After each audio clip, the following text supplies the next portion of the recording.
really excited about our gun violence, children, and mental health discussion this morning. But before we get started, I want to take some executive privilege and I want to acknowledge two of the board members from Child Guidance Resource Centers. We have Mr. Sam G. with us today. Yes, yes. And we have Dr. Simmons, who's going to also be one of the moderators of our panel. Let's give him a round of applause. And nothing happens individually, and so I'm really excited that I have two of the members from my executive team with us today. We have Mr. Mike Flannery and Ms. Carolyn Connors.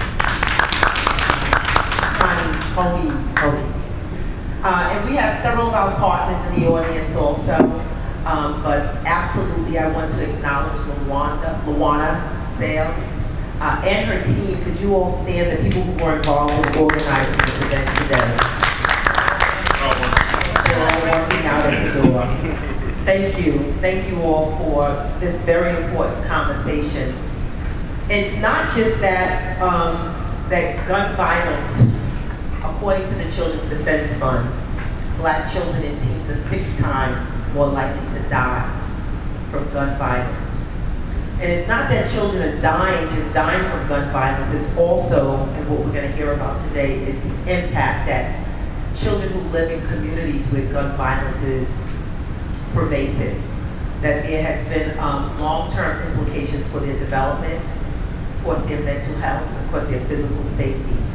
And so I do want to thank our panelists for coming out today to be a part of this very important conversation. And I want to thank all of our community members that showed up today to just be a part of this. Mike from, one of our partners from the Alliance. And are there any other partners here with us today? We have the Pennsylvania Human Relations Commission. Our representatives are here with us today. Any additional partners that are here with us today? I don't want to miss anyone. So without further ado, we're excited to start this very important conversation about children, of course, gun violence, children, and mental health. Thank you.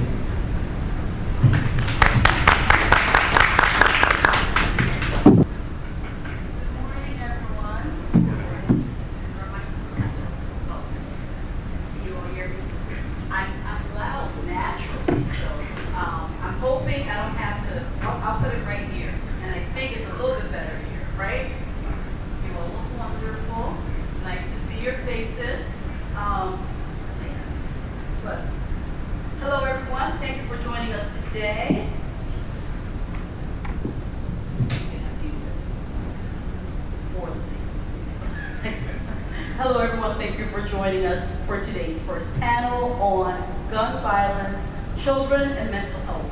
My name is Dr. Williametta Simmons, and I am a psychologist, humanitarian, and owner of Integrative Psychological and Consulting Services. Today's event is hosted as a joint effort by Child Guidance Resource Centers, Diversity, Equity, and Inclusion Council, and our Government Relations Committee. Child Guidance delivers evidence-informed behavioral health services and community-wide wellness programs to children and families throughout the 5-county Philadelphia region. With gun violence traumatizing so many children, families, and in many cases, entire communities, Child Guidance Resource Centers felt a need to host this event. Today, we will bring you panelists, esteemed panelists, I might add, who will share their views on the topic and offer ways we can work together for solutions. Our first panel today includes the individuals from local organizations who work in various capacities to improve the well-being of our communities. I would like to go down for all of the panelists to please introduce yourself and or the organization that you're representing. So you're welcome. Okay, I'll start. Good morning, everyone, and thank you to the Child Guidance Center for having me. My name is Tim Massaquoi. I'm the Executive Director of the King Sessing Hills Community Resilience Center. Good morning, everyone. My name is Montrell Smith, and I am a Civil Rights Outreach Coordinator with the Pennsylvania Human Relations Commission. Good morning, everyone. My name is Dr. Stacy Clark, and I work as a clinical psychologist at Child Guidance Resource Center. I also work as the Director of Sassafras at the Quaker School, and in my role, I was at the School District of Philadelphia's Office of Prevention and Intervention as the Director of Prevention and Intervention, where we oversaw mental health and crisis response for the school district. Good morning, everyone. My name is Reverend Carolyn Cavanis. I'm the pastor of Bethel AME Church of Ardmore, and also a board member of Interfaith Philadelphia. Good morning. My name is Asa Burbidge. I'm here as a representative of PAN, the Philadelphia Anti-Drug, Anti-Violence Network, also of Build a Man and More Than Rap nonprofit organization and youth mentorship. Thank you all so much. We know it's not an easy thing on Saturday morning to take your time and come out. It's usually our chill time, at least from 9 to 12. But we appreciate you taking the time to do that, so thank you again. For the next questions, any or all of you could answer, but please just be comfortable with sharing your mic as you give these answers so that we can capture it. How do you think gun violence impacts the mental or behavioral health of children and families?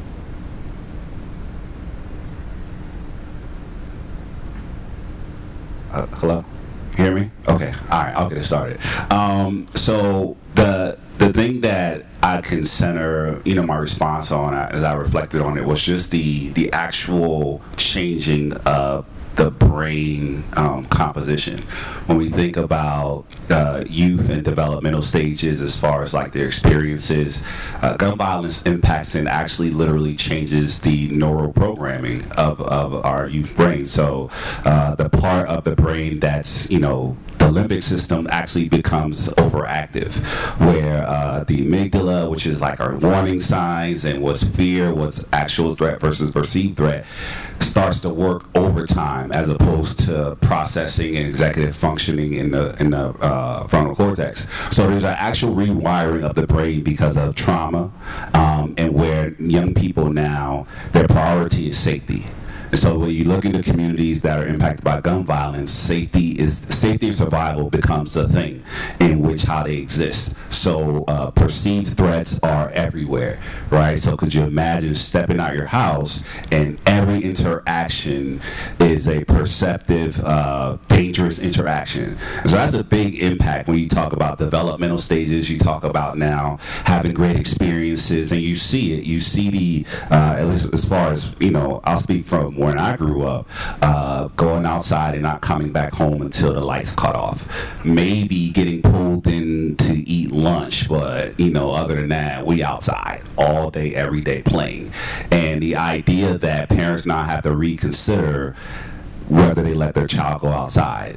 And so now you're talking about social impact of building healthy relationships. There's a whole impact that gun violence has. And so for me, those are the more important things, where the ideal natural environment of development is impacted and disrupted and changes the internal processing of our young people and adults as well. So I think for me, that's where we have to start understanding there's a physiological change in how our young people perceive the world. And I think for me, as someone who experienced gun violence, I was about 9 years old. I have an older brother who is about 9 years older than me, and he murdered someone at 18.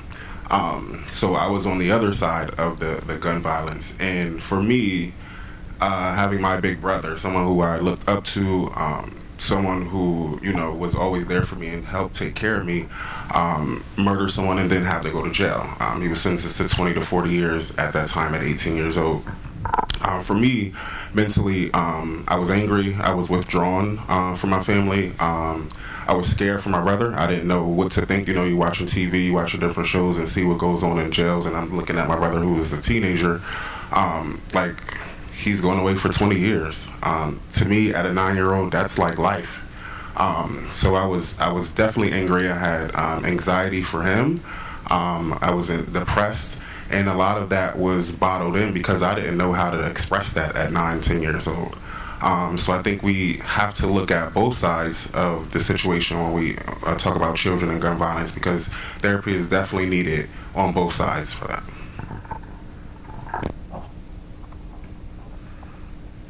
I think as we start talking about therapy and healing, to both of your points, we're talking about the persistent exposure, right? And so you said that you need safety, you need to be safe. And so when we think about healing, we think about educating, we think about accessing those parts of our brains that healing requires, the executive functioning and the problem solving and the rethinking and the cognitive ability. None of those can happen if you're not safe. And if you are persistently exposed to violence and you have this persistent adversity of loss, when are you safe and when can you heal? Like, when does that start? And I think to build off of that, the triggers, right? And so something like within the faith community that we've attempted to be intentional about is creating spaces of safety, the language that we use, the ways in which that this has to be comprehensive, so there's no way that this something could happen. You know, I remember visiting Wagner School. One of the students there had been shot, and a group of clergy, we went to the school. We were called, like, please come and provide just a sense of like peace and safety. Can you just be in the building? But the fact that the sense of support, and that there's, how can you begin the lesson today when you know that it's on the mind of the students? So we know we've got like curriculum we've got to get done, but this just happened last night. And this was like a popular student, so how do you help teachers and families to just take a moment, like not even a moment, but more than that, having grief counselors on set, or clergy, or the resources home, like having the teachers go to call the parents, like some went to even the emergency room. I mean, it's unfortunate that you see this, but that's real to show that this has impact, just not there, but we're bringing that into the spaces we're in. Well, I'm not a therapist. I don't know the technical reason, but I think definitely in the inner cities of America and around the world, we get so desensitized to trauma and violence, like it just becomes part of our life.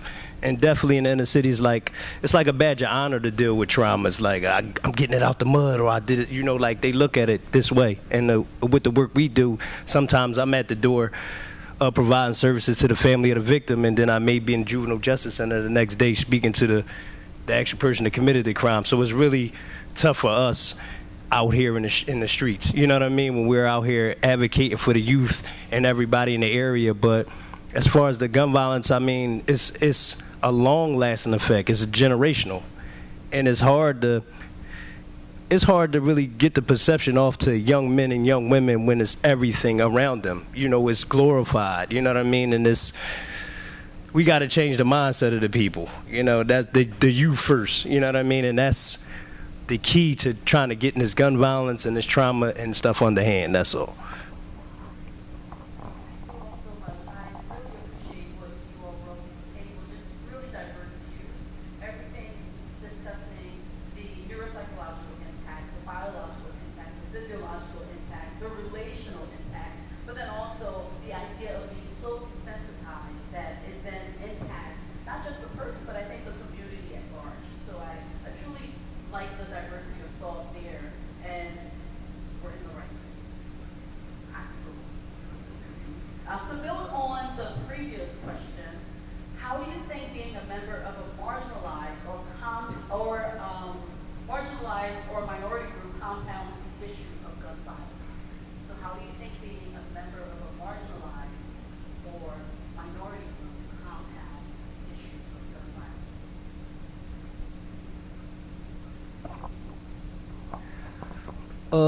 I mean, for youth, for the young people, I think it's just monkey see, monkey do. So it's kind of like they kind of just fall into what's going on around them.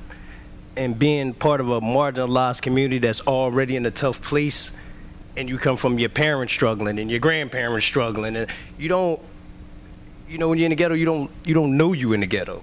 You understand what it's like when you're around gun violence every day and every night, and you watch it on TV and you playing it on video game. You're desensitized to it, to whereas people no longer become human beings. They're just issues or just things, And this is from the conversations I have with them. Like, it's like they playing a video game, and I'm like, well, it ain't no reset button on this. But, they don't look at it like that. And from being from the communities, when you come from struggle, the struggle don't seem like struggle to you. And that's just the realities of it.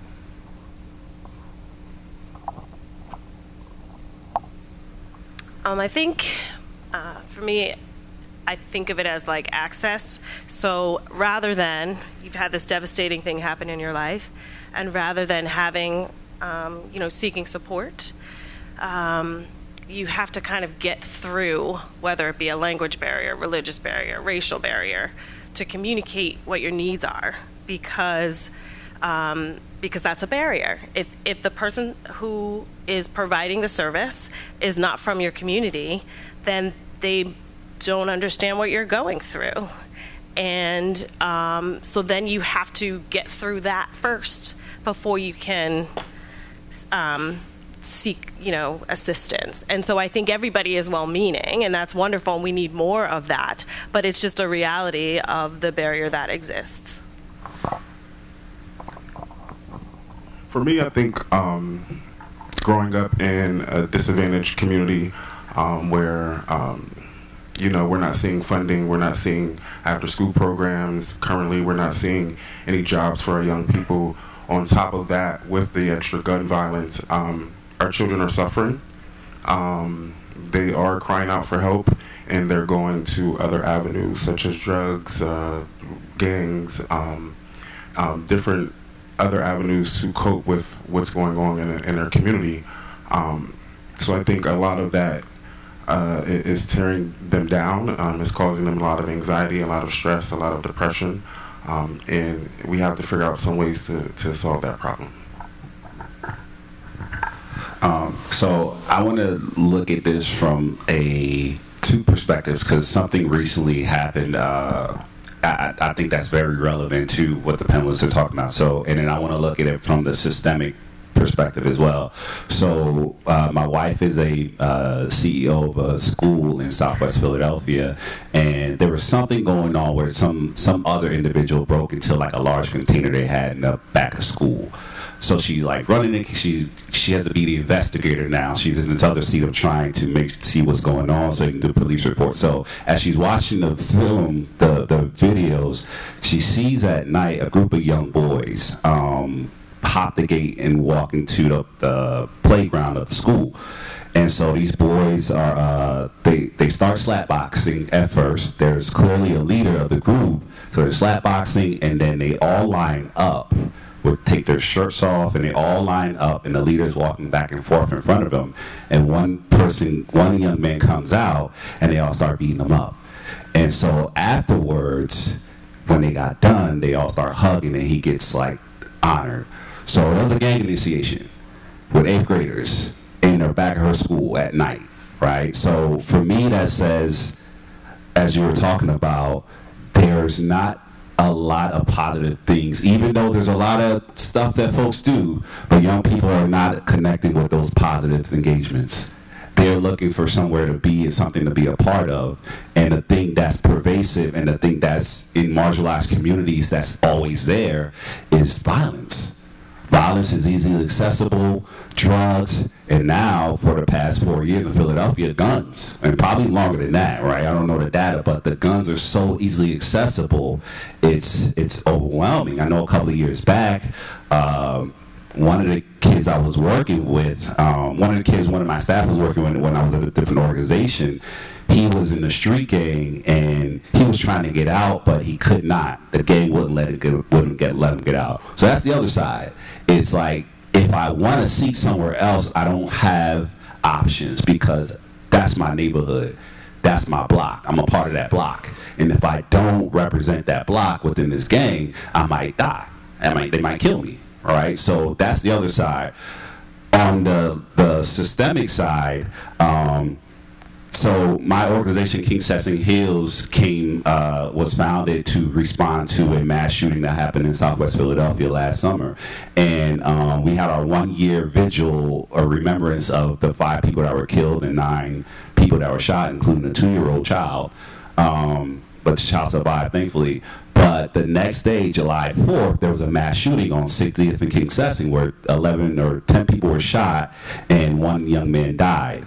And so we went back to the federal government to say, hey, this is not just a one-time thing, even though this grant is for one-time thing. This is persistent and complex.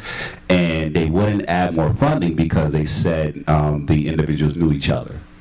Right? So you talk about from the support systemic issues, marginalized communities are these organizations, systems are desensitized to marginalized communities, right? Systems don't think marginalized communities need an ample amount of resources because it's just something that happens all the time, right? So they'll give support, but they don't really see like there has to be an intentional funding resources for that community to really do some impactful work. So there's this kind of like, okay, that counts, but these other situations don't count. And so we went through that. We had the West Philly shooting where 10 people were shot.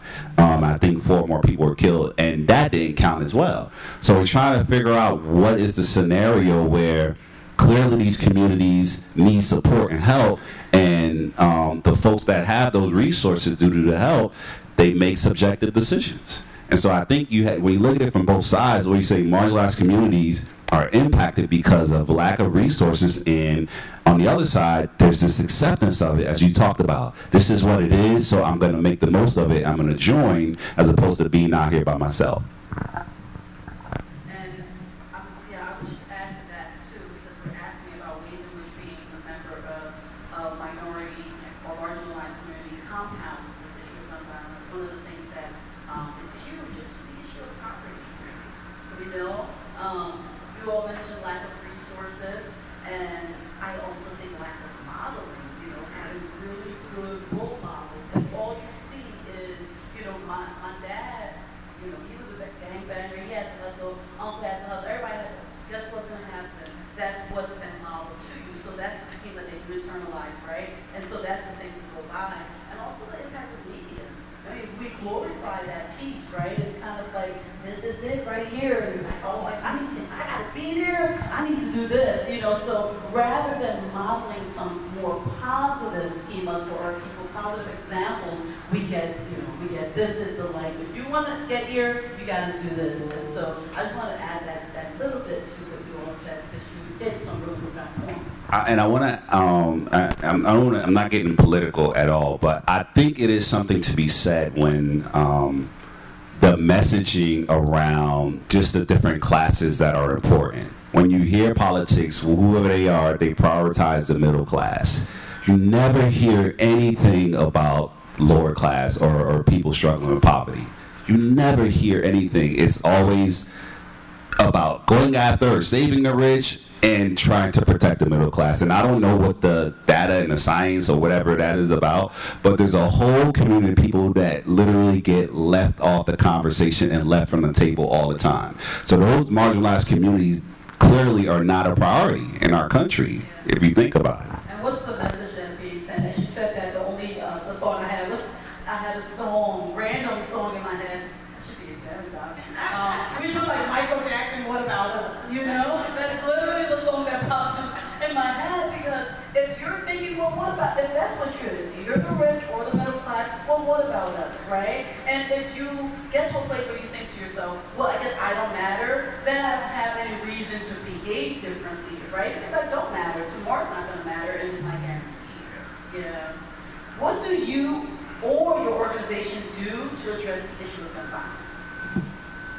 violence? For the PHRC, we actually don't have jurisdiction over gun violence or any type of crime, but then our agency has recently created the Civil Rights Outreach Division, which I'm a part of, and recently my niece was murdered in Harrisburg, that's where I'm from, at 19 and she was pregnant.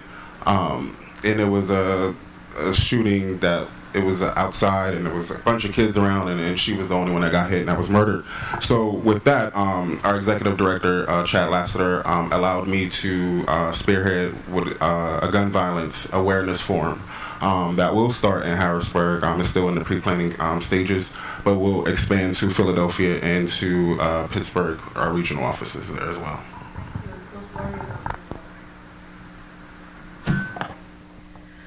I think the Philadelphia School District is doing a whole lot around gun violence. One specific research that a colleague of mine is doing out of the Office of School Safety was research around, the dangerous times for students. And she has a fellowship and was able to determine that the most dangerous time in Philadelphia for a student is on Tuesday afternoon at 4:31 p.m. And I thought that this was just really great practical research. She was able to determine that students are more at risk going to and from school than they are to and from home.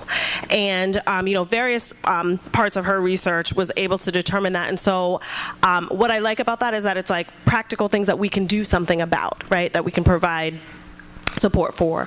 Providing a lot of different support. There's been, there's 430 plus counselors in schools now, which is about 200 more than there was 3 years ago. We have increased safety officers, increased climate managers. What my team, the prevention intervention liaisons, was doing is really trying to provide those trainings. So it's really wonderful to have all these counselors, but we want to make sure that they know what to do and that they're trained and that they're supported. So we spent a lot of time, honestly, talking people off the ledge, right? Convincing counselors not to quit, consulting with teachers. We consult with the behavioral health providers, and really making sure that the people in place are equipped and supported to really do the work. So on behalf of the faith community, so I come on behalf of Interfaith Philadelphia, Black Clergy of Philadelphia, and several others. It's been a very interesting space that, as much as, and I'm being truly transparent, we would think faith communities can do this work well, or be able to use the language, or how to have a sense of presence, what we call ministry of presence, but providing tangible ways in which, so making available trauma-sensitive, trauma-informed care and techniques, modeling what it means and saying to congregations, you should connect with your local, police precinct, you should connect with the local school in your community as a source of succor and comfort for families. What does it mean to open up your house of worship for a funeral, or for a vigil, or just to be a space for people to come for healing, right? What does it mean to not only just be there when it initially happens, but to walk alongside family and communities? That's why I really appreciated the work of King Sexton Hill, to take that moment, to take that time, and to be, intentional about walking alongside, that you're just not there and then disappear, but how do you walk alongside? How do we open up our doors for out of school opportunities, right? And so if they're just safe spaces, what does it mean to feed families when they're going through? What does it mean to, provide book bags, just not out of okay, we want to check off a box, but there's community in need, and how these incidents take place. Also, something within our local congregation, we're very intentional around saying names of gun violent victims. So not only locally, but also across the country when mass shootings, because like I tell congregation, they trigger. You know what I mean? So, persons who went through that themselves, wow, to see that happening again, what does that feel like?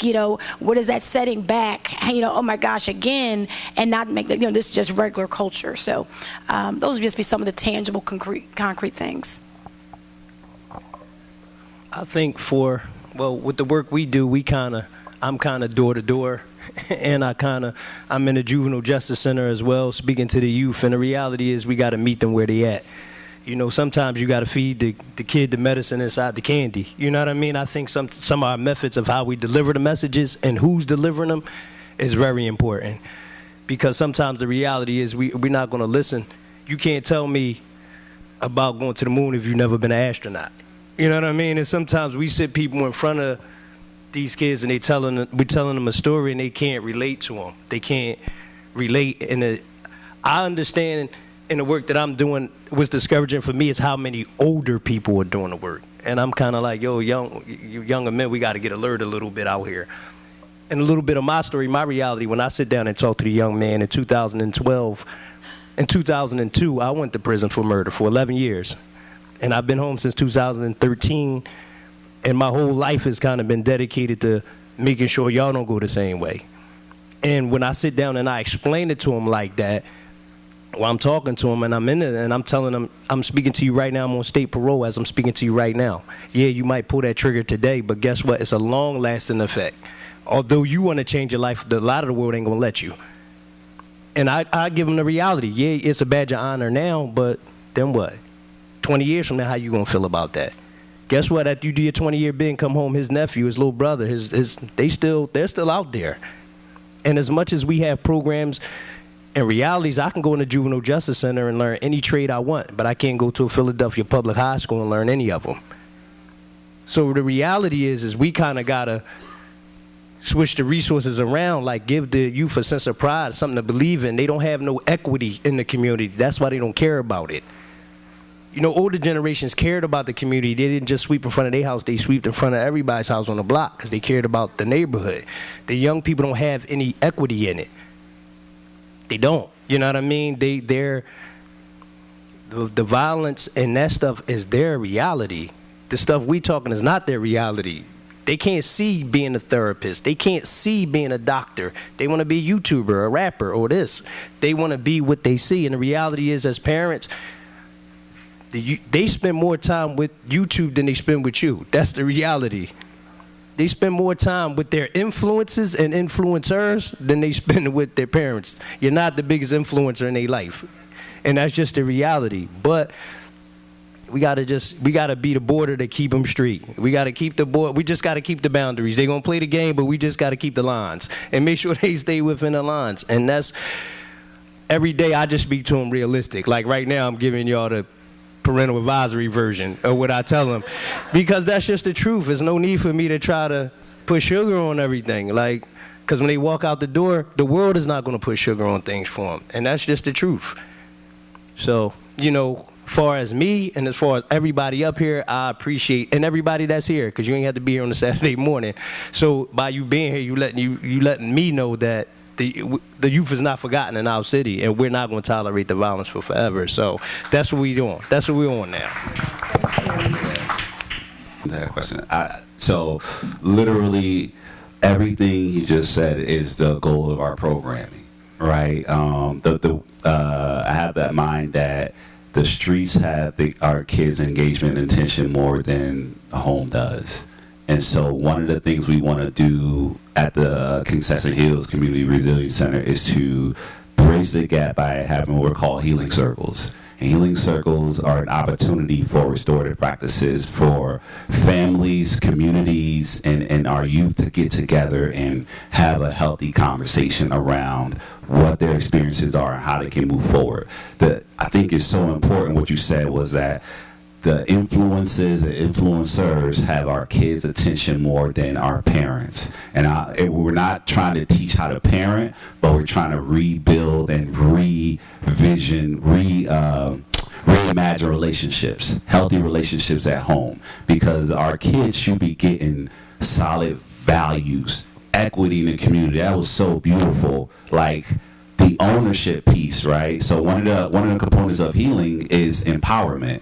A lot of times when you've been impacted, one of the healing components is the ability to now take a stance and participate in trying to stop that thing that impacted you. So when you see people up here, whether you were the victim or whether you were the victimizer, right? So that is a part of healing. And so one of the things we want to do at Concession is really try to create an environment where that empowerment comes through community mental health and wellness. So we want to train people on our community resilience guide, and then Southwest built a network of mental health advocates who can be there when we're not there, right? Because that's one of the things. I might come into the neighborhood. I live in Roxborough, so I might come, I might do something, do some great program, and then that individual, that kid has to go back home, has to walk back home, right? If something is going on that block, how about we make a connection where people know each other and somebody is having some mental health issues or whatever it might be, that at least we can support each other and we're building community mental health wellness. So that's why we want to train our community to become CRIM guides. We call them CRIM guides. And the people who are placed in the community who can support each other, and then when that next level clinical, because the other thing, so I'm a licensed clinician as well, and I know not everybody wants to go to therapy, right? But can we have therapeutic practices and programming? That's what our community will connect with, right? It's true. I might put myself out of business as a clinician, but I would rather see a healthier community from a mental health perspective than to have a referral and a wait list for people ready to come and see me. Right? Because I think that's one of the things that we're not doing, is really looking at how can we promote community wellness and not just say go to therapy, go to therapy. Therapy is important. There's different levels of therapy, right? There's therapy, there's clinical therapy, and then there's wellness and community activities that promote therapeutic activities. So I really connected with everything you said, because that's the goals that we want to really create those environments to have those conversations and support the community now in that empowerment piece where they feel confident to support each other. And if they hit a level that the support has to stop, then you pull in the other folks to support as well. And I know we can stay on that point for a little while. I want to take a moment to appreciate your transparency, because I think it makes a difference when you have a lived experience, when you've been somewhere. As you were speaking, I couldn't help but think about how young individuals are thinking about the here and now. We talked earlier about the lack of frontal lobe development, which means they're not thinking about, if I do this, then that's going to happen, and then in 5 years, 10 years, that's not there. But when you are a walking example of what happens 5, 10 years, you're on the other side, but to be able to bring a lived experience, I think, has a different impact than if you're talking to a psychologist and maybe they don't have a lived experience, and you may feel a little bit of a disconnection. No shit, we're awesome. And we have lived experience. We have lived experiences. But thank you so much, and I'm grateful for organizations like yours. Hearing the work that you all do is just remarkable. We need more and more and more of that in our communities. So thank you. All right. So contrary to common beliefs, that most individuals with mental illness are not violent, okay?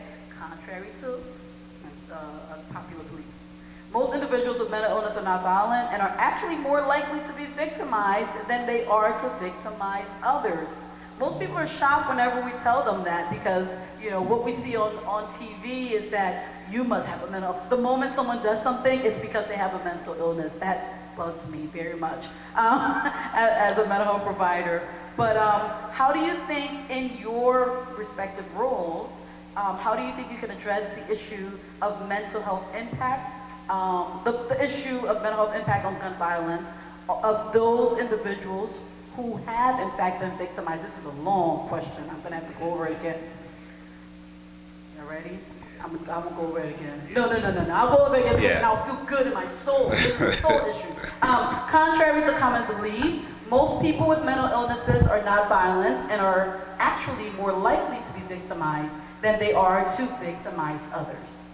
How do you think you, in your respective roles, can address the mental health impact of gun violence on those who have been victimized or traumatized by such violence? Yeah, that was it's better, but I'll start with just education and easily accessible language, and education is important, right? Because you had mental illness, which is something separate from mental health, right? As far as the holistic mental health, right now, the information is a good thing and it's a bad thing. misinterpretation and miscommunication about mental health is the bad thing. The good thing is that we're having these conversations, right? So we got to start with education. We have to start with having people understand and really understand the concept of mental illness, which are diagnosed things that are clinically treated, versus mental health or mental wellness. It's such a pendulum of spaces we can be as far as our mental health versus mental illness, right? And then trauma in the midst of that, right? The traumatic experience of gun violence impacting and shifting, impacting mental health, but not necessarily going to mental illness. So when you talk about mental illness, you're talking about, you know, things like schizophrenia, bipolar disease, borderline disease, you know, anxiety, depression. All those clinically diagnosed things are mental illness. Trauma can impact anxiety. Trauma can impact depression, but it doesn't mean that individual is clinically depressed. Or for me, I've been clinically diagnosed with generalized anxiety disorder, right? So that is a lifelong diagnosis, something that I will deal with forever. Trauma can impact and increase anxiety episodes, right? But it doesn't mean that individual now has a clinical diagnosis as a somebody who suffers from GAD. So I think it's important to educate the community about the impact of trauma, with the goal of saying, yes, you've been impacted and there's healing still, right? Or yes, this thing has rocked your life forever and there is hope afterwards. So I think that's where we have to start, with just the education and having folks understand, and not just, you know, just use the words very loosely and flippantly. Oh, you know, I got depression, and I don't want to discourage anybody from exploring what they're struggling with. But I would like to see us have more, our community be more educated around mental illness and mental wellness. I think that's very important.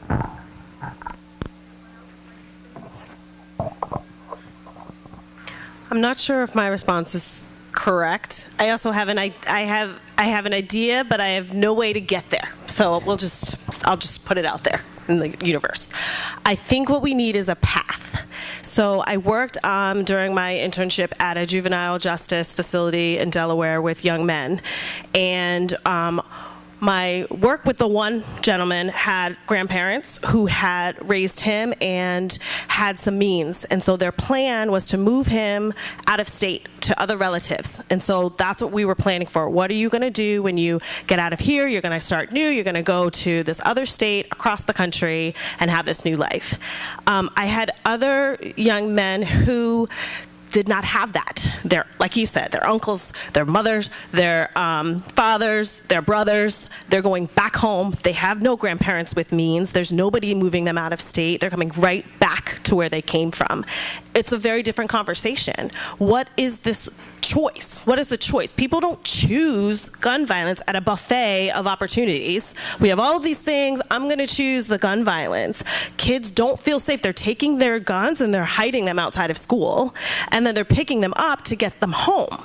They're not choosing this because they have every option in life. And so what is the path? I'm not good at school. It's not something I'm good at. So education, I'm not going to be a doctor or lawyer. Maybe I'm just not good at that, right? Maybe I'm a good athlete, but what are the chances of that happening? So I'm a pretty charismatic person, and I can invoke fear and respect.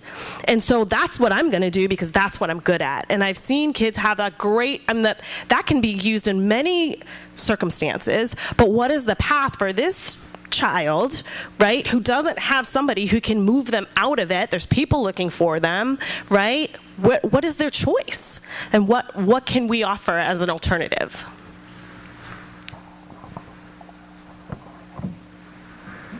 That's a really good point in terms of the path, because I was thinking about how often we can't see what we can't see, you know? So if I don't see a pathway to get to a particular thing or know that there's an alternative option for me, this is what I'm going to pursue.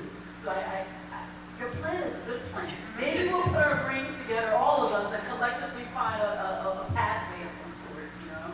All right, so how can we make schools safer for individuals, for children or parents who are afraid of gun violence in their schools? So this is specific to our kids and their parents. How can we make schools safer for them? I think for my opinion of it, I think we have to address bullying. I think some of the main incidents or shooting incidents in schools are from students who were bullied, and then also address the mental health of those students. I do believe that there should be a psychologist or a therapist or some type of counselor who can get into those students' head. Should be at every school, and there should be multiple of them to where the students have access to them daily, hourly, while they're there, and even after school. I think those two main issues need to be addressed and reoccurring to make school safer. So I do agree with you. From the school district perspective, there's a fair amount of barriers in terms of mental health treatment, right? And so we believe in getting students help, but, you know, there's 6 months of waiting lists, right? What insurance do you have? What if your parents don't believe in mental health? These other people are coming in that aren't from my community. I don't trust them. I don't know them. I'm not going to allow my kid to talk to them. Or I'm 14 years old. I don't want to talk to you. I don't know you. You don't understand me. No, thank you, right? And so I like your idea of like just building community, building people who care about each other. Parents, engaging parents in education, in the community, having teachers being able to talk to kids. So the teacher's in there every day. They're not a therapist, but do they know how to talk to kids and be empathic and open in a way to build that relationship? Because really that's all therapy is, right? It's just having a good relationship and listening. So how do we empower those things so that you don't have to have that clinical diagnosis in order to access that healing? I would say, this is probably going to be radical, but this is something that I've thought about. I have a history of working in the schools as well, as a mental health practitioner and post-academic, post-secondary counselor. I think school has to be done differently. I think, and I'll give this example, a client of mine I'm working with, he started to implement some of the practices we did for him into his classroom as a music teacher. So the first thing he does when class starts, he has the kids write a reflection journal. And there's affirmations in the journal, and there's like a gratitude component. I've been working with this individual for 4 years, and he says, this year he really stuck with it, and some of the things he learned about his students, because he asked his students, got permission to read the journals, and students wrote some really profound and realistic things, and it gave him a level of compassion and empathy that he never had before when he was dealing with challenging students. And also he noticed that the classroom was much calmer, and so he did that before we got to the lesson. I think activities like that need to be in the schools on a daily basis, whether it's journaling, whether it's reflective time, whether it's moments of gratitude, whether it's meditation. Those activities have to be implemented in the core curriculum, and not when we get there at 9 o'clock in the morning, as you said, as I just put my gun down in a bush somewhere. Now I just had that anxiety-driven process of traveling from my house to my school. Now I got to get right into my math homework, which I most likely didn't do last night or whichever it might be. All right. So, can y'all hear me? So I think that's something that's very important, like the idea of and I know the standards. I know there's state assessments and things like that. There's priorities, right? There's things that schools have to get done. Doors open. There's the priority of education. Or as far as from the academic perspective, but I do feel that there's an opportunity recognizing that our students' experiences are not the student experiences of 50 years ago, right? So the approach, the systematic approach, is not the same. It's not the same experiences for, I grew up in Allentown, and I went to Fort Parkland High School. I was one of the few black students. I think it was one of the only black boys graduated in my graduating class. My experience in school is 100% different than the experience of schools that I worked in Philadelphia. And so you have to, so when you have that kind of range, you can't say everybody now has to meet these standards, these academic standards. This is not the same. The environment that I went to school in at that environment is a little different. So we have to take that into consideration as we think about what education looks like. I think if we have more of those mental wellness, if we have more of those mental wellness activities incorporated in schools, and there's been studies, schools have tried this, and they've noticed a change in our students' ability to self-regulate. That's what you're talking about. You got to be regulated in order to receive more information and be able to understand a concept, break it down, and spit it back out. You can't do that if you're thinking about if trauma is at the top. It just doesn't work. So we have to really look at that and have the folks at the state and the federal level say, yes, you know what? We have to change our standards, and we have to be inclusive of the mental well-being of students who are impacted by complex trauma. And I would add to that is how do we, for example, we have a 7 a.m. prayer line at the church, and so we always are praying for our children and our children's children, and we say anyone who comes into contact with our children, just not the teacher, but the bus driver, the crossing guard, the cafeteria aide, because I think there's something to be said about how this should be holistic. And then went to the concept of village and community, right? So what does it mean for this to be, or in the home as well, these practices, which I think we're going to take from you, therapeutic practices, how children and families are seeing this across, right? They're experiencing it. So how do we train? How do we educate? I would also say, in helping people feel safe or responsive to is, and not to sound dismal, but when these unfortunate tragedies happen, when people see we who have the knowledge, expertise, that we know what we're doing, right? That we're not like shuffling around like, oh my gosh, oh my gosh, oh my gosh, but that there's a path. Right, we've got some best practices, right? We know how to go directly into action, right? I'm in Lower Marion, my congregation, affluent, these things, quote unquote, don't happen. But when they do happen, so like we had a shooting in a local Legion, community didn't know what to do. And we tried doing like a healing circle like a month later, and I said to the community, that was too late. Like we needed that healing circle like that night, you know? So what does it mean for a community to sit down to say, these are the steps and these are the stakeholders and this is how you mobilize, or to bring in folks from, to help us kind of win these, because if community sees that we who have the gravitas, that we know how and that we're able to like patient down, get food to people, right? Like being sure, like you got a baby over there, let's try to, because these things happen and they disrupt. So you think about, how can I report to work the next day and this happened, right? How can this child, right? And then I think to the piece of how we really don't see each other. And when we talk about systems and barriers and why this is much harder, because the system really ain't seeing us. Or the language we're using, like I really appreciate like you're being able to break it down. So that one might say to me like, yo, like I need you to sit with me to help me to know, like to help me, like with the language, like how to, make it, like our hearts mean well, but like we're kind of we're hitting brick. But if you teach us or we're alongside, look about the impact that we might be able to make even more. So. I'm sorry, I ain't want to take too long. I think, one of the first things as far as mental health, it's hard to get a kid to sit down and open up with you when he's been told all his life, don't tell nobody my business. You know what I mean? We grow up, that's one of the things we taught as a kid. Don't go out this house telling people my business. You know what I mean? And they deal with so much, like for some people, for some kids, school is their safe space. It is their peace. It is, because the reality is the things that's going on at home for them is like, yo, my boyfriend beating her up every night. I can't concentrate in geometry. Like, I'm not thinking nothing about that. Like, you could, and then it's like, as soon as you get into school, it's, all right, sit down, get your book, be quiet. It's like, yo, let me decompress a little bit. You know what I mean? You don't know what I just walked by getting here.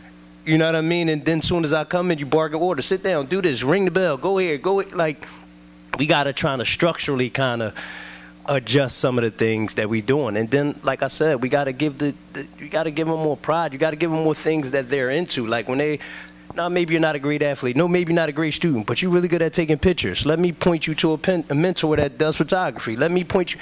You'd be surprised how much that encourages the young people. And then they go and encourage another young person. Yo, I go to this class. I met this. You want to go take pictures too? We got to get more of that stuff because they're influenced by, they live in a world we don't even know exists. When they go in that room and shut that door, they live in a whole nother universe.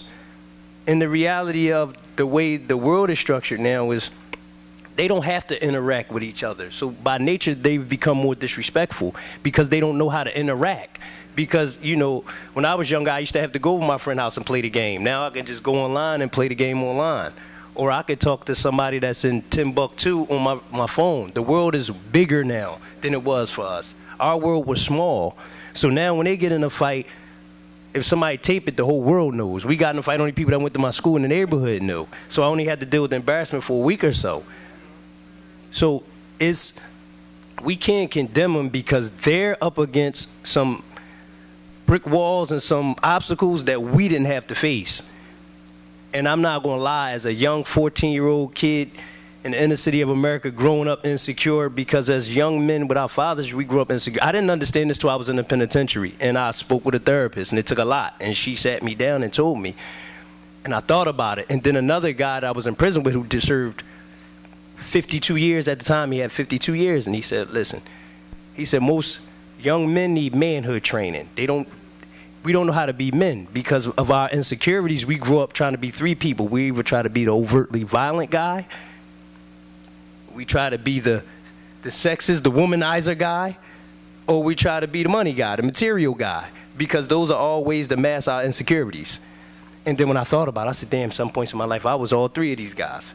You know what I mean? And these are the harsh conversations that need to be had with our children in school, because I feel for the teachers. They're genuinely afraid when they show up to the building every day. They're genuinely afraid, and I feel, and I see it in their eyes when I talk to them. If I go into a school and they got the like, thank God you're here. Like they got the thank God you're here look in their face. And I'm like, it shouldn't be like this. It shouldn't be like this because I appreciate the work that they do. I appreciate the work that the teachers do in the school district because it's not an easy job because they're dealing with dangers of the outside and the inside. So I don't know. It's just we have to encourage their interests. We have to divert their interests away from what they see every day. Because the reality, most of them don't believe in their dream because they don't know nobody else that did it before. It's nothing more powerful than a living, breathing example of what's possible. A lot of thought went into answering these questions. As I was listening to you all talk, I really like the issue of starting the classrooms all from a meditative relaxation space, because while the focus was on the students, I thought about the impact for the teachers as well. Because you're coming into school in a nerdy language, your sympathetic nervous system is activated, meaning you're already hypervigilant, you're tight. You know, but what happens when you come into the school or you come into class and the first thing you're met with is let's activate your parasympathetic nervous system, aka let's make you calmer. When you're calmer, you can receive knowledge a lot better. When you're calmer, you can feel like I can relate to this person. When you're calmer, you can hear more. When you're calmer, you can concentrate and focus more. So I really like, all that came out as a result of that, and maybe we need to implement that a little bit more. Last but certainly not least, because we do want to leave a little bit of time for our audience to ask any questions they may have, I would like to know from any of you, what else do you think is still missing to address the issue of gun violence? What else is still missing to address this issue of gun violence? There's a couple points you made that I feel touch on what might be missing. And so the same way you said for teachers to give that time in the beginning. I have a friend who's a teacher in Missouri at a charter school, and she spends the first 2 weeks on just nothing but relationship building and community building. And she has a smooth rest of the year because she does that. But teachers do that. So I've done training with teachers, and that pressure from them, the principal's going to walk by if I don't have this done because the system says that I have to do this, this, and this. There's a brand new math curriculum in the school district of Philadelphia. millions and millions and millions of dollars.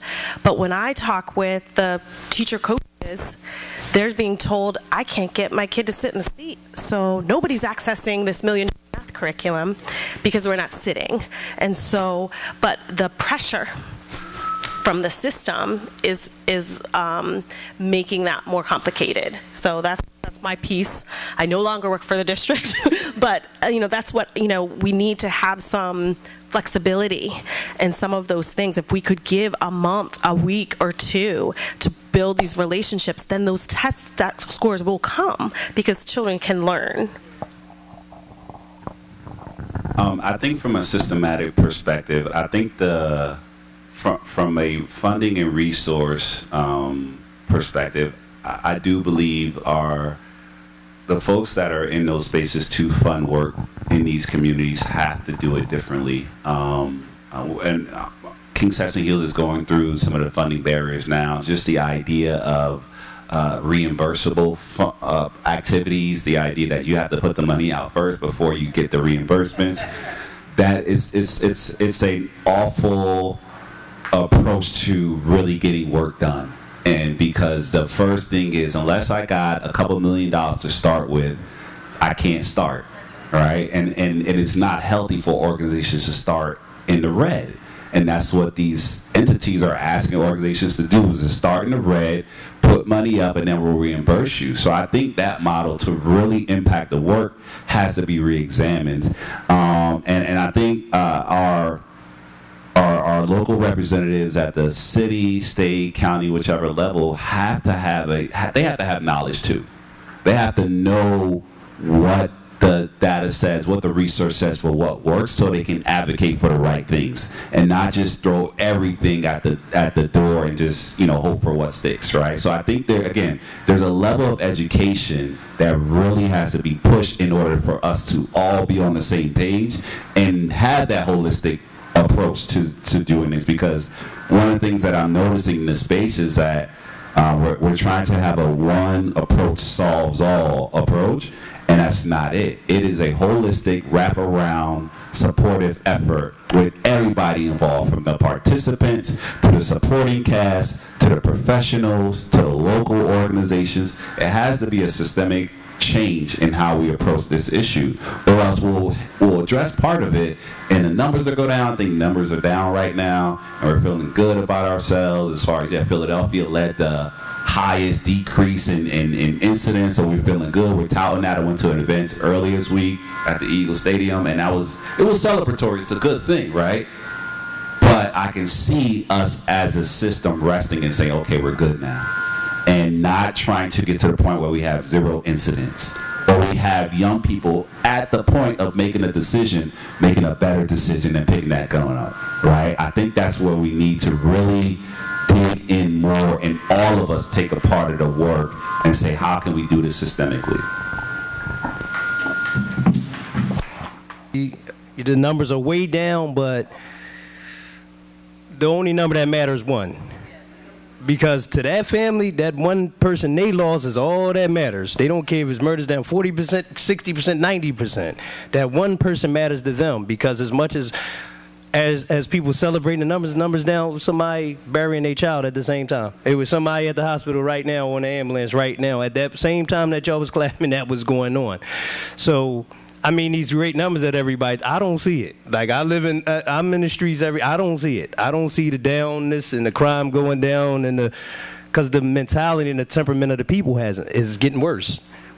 The reality is it's getting worse, because as time is going on, the actual amount of murders it may have went down, but the amount of violent stuff that's just going on, burglaries, people breaking in people's cars, people just doing stuff. It's just packs of children just doing stuff. Like yesterday on Shelton Avenue, it was just large groups of kids just running in and out of stores, just vandalizing and just doing stuff.